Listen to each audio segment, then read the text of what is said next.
अस्सलाम वालेकुम नाज़रीन, एक नई वीडियो में खुशामदीद। आज की वीडियो में आपके साथ शेयर करने वाली हूँ कचौरी की रेसिपी, कचौरी चाट की रेसिपी आपके साथ शेयर करूंगी। इसको ट्राई कीजिएगा, अपना एक्सपीरियंस जरूर शेयर करें। बहुत ही आसान है इसको बनाना। इसको बनाने के लिए सबसे पहले कचौरी के लिए हमने डो तैयार करनी है, जिसके लिए मैंने लिया 1 कप के करीब मैदा और उसके अंदर ऐड करने वाली हूँ घी। घी ही आप इस्तेमाल करें, कुकिंग ऑयल से इतनी हस्ता नहीं बनती कचौरी जितनी घी से बनती है।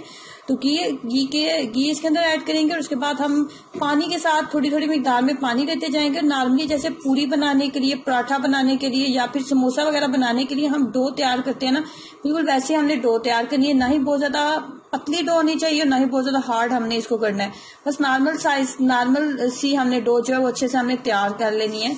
और डो को आपने अच्छे से आपने इस तरीके से आप गूंद लें और इसको 20 से 25 मिनट जरूर दें ताकि अच्छे से ये सेट हो जाए।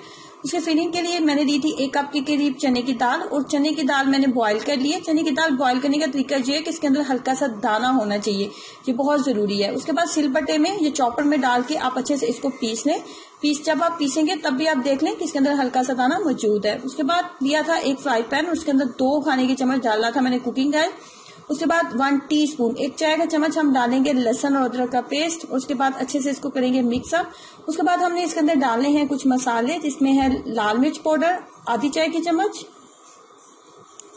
उसके बाद नमक आधी चाय की चम्मच, उसके बाद हल्दी 1 चाय का चम्मच का चौथा हिस्सा, और गरम मसाला 1 चाय के चम्मच का चौथा हिस्सा। 1/4 टीस्पून हल्दी और गरम मसाला ऐड करने के बाद चने की दाल वाला जो मिक्सचर हमने रेडी किया वो भी इसके अंदर ऐड कर देंगे। फ्लेम को यहाँ पे बिल्कुल लो कर दें या फिर बंद कर दें इसको, और यहाँ पे इस तमाम मसाले को अच्छे से करना है मिक्सअप के तमाम मसाले चने की दाल का हिस्सा बन जाए। आप देख सकते हैं कि चने की दाल का मिक्सचर जो है वो आप देख रहे हो कि वीडियो में जैसे आपको नजर आ रहा है कि इसके अंदर हल्का सा दाना मौजूद है पीसने के बाद भी। तो बहुत ज्यादा इसको आपने फाइन आटे की शक्ल में आपने नहीं बना देना, बिल्कुल ऐसे ही आपका भी होना चाहिए, फिर आपको कचौरी के अंदर इसका अच्छा सा टेस्ट आएगा।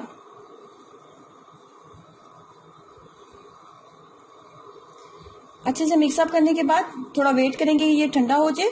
उसके बाद चलते हैं जी सेकंड स्टेप की तरफ, जिसमें हमने अभी डो जो बिल्कुल सेट हो चुकी है। तो डो के मैंने बना लिए थे छोटे छोटे पेड़े, बहुत ज्यादा बड़े साइज के पेड़े, और बहुत ज्यादा बड़े साइज की कचौड़ी जो है वो नहीं तैयार करेंगे। जैसे नॉर्मल साइज की कचौड़ी होती है बिल्कुल वैसे ही इसको रेडी करेंगे। और इसके अंदर अब हम फिलिंग करते जाएंगे चने की दाल वाले मिक्सचर की। बहुत ज्यादा मिक्सचर ऐड मत कीजिएगा, जितना वीडियो में आपको नजर आ रहा है इतना ही आप रखें। अगर ज्यादा ऐड कर लेंगे तो ये फट जाएगी, और जब ये फट जाएगी तो आपको बिल्कुल भी अच्छा इसका खाने में टेस्ट नहीं मिलेगा। हस्ता बने, फूली हुई बने, तो इसके लिए आपने फिलिंग बस इतनी करनी है जैसे कि वीडियो में आपको नजर आ रही है।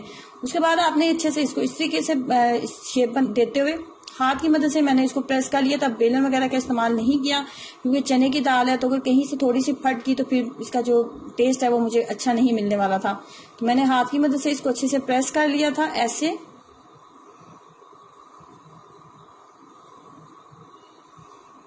तमाम साइड से हम इसको अच्छे से प्रेस कर लेंगे।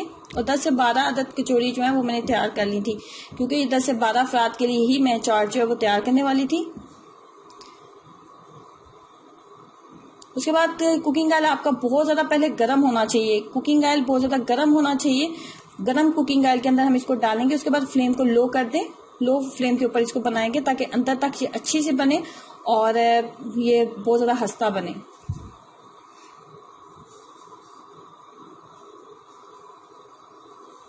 इसी तरीके से तमाम कचौरी जो वो मैंने तैयार कर ली थी। साथ में मैंने थोड़ी सी पापड़ी भी तैयार की है, और ताकि हम चाट के ऊपर पापड़ी भी डालेंगे तो इससे मिलेगा ज्यादा अच्छा सा टेस्ट। कचौरी जो तैयार हो चुकी है उसके बाद मैंने इसके दही, थोड़ा सा पुदीना मैंने ऐड करके तो दही को मैंने ब्लेंड कर लिया था, और इसके ऊपर मैंने डालने वाली इमली की सास। ये बहुत दफा बनाना मैं आपको बता चुकी हूँ। सिर्फ इमली का गूदा लिया था, उसको 2 से 3 घंटे के लिए पानी में भिगो दिया था। उसके बाद थोड़ा सा जीरा डाला था इसके अंदर, थोड़ा सा लाल मिर्च पाउडर, थोड़ा सा नमक डाल के तो ये सॉस जो है हम तैयार कर लेते हैं। उसके बाद आलू और चने को अच्छे से मिक्सअप किया था। उसके अंदर डाले हैं प्याज, थोड़े से टमाटर, सब्ज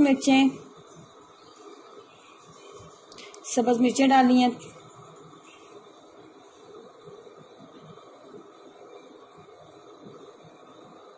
सब्ज मिर्चों की थोड़ी सी मिकदार मैंने ज्यादा रखी है क्योंकि चाट थोड़ी स्पाइसी हो तो खाने में मजा आता है। उसके बाद पुदीने और दही वाला जो मिक्सचर था वो मैंने इसके अंदर ऐड किया, और इमली का सॉस ऐड करके तो अच्छे से इसको कर लेते हैं मिक्सअप। शाम की चाय के साथ बनाएं। बच्चों को चाट तो खाने में बहुत पसंद होती है, तो अगर आपके घर में आने वाले हैं कोई खास गेस्ट तो उनके लिए जरूर बनाएं इस चाट को। उसके बाद मैंने इसके अंदर डाला था नमक और थोड़ा सा चाट मसाला। अगर आपके घर में ज़्यादा छोटे बच्चे हैं तो चाट मसाले को मिक्स कर दें, सॉरी स्किप कर दें और इसको ना डालें, अच्छे से मिक्सअप कर लें। फाइनली ये रेडी हो चुकी है। थोड़ी सी मैंने पापड़ी डाली थी गार्निश करने के लिए। तो जरूर ट्राई करें, अपना एक्सपीरियंस मेरे साथ जरूर शेयर कीजिएगा। वीडियो को लाइक करना और चैनल को सब्सक्राइब करना मत भूलें। अल्लाह हाफिज़।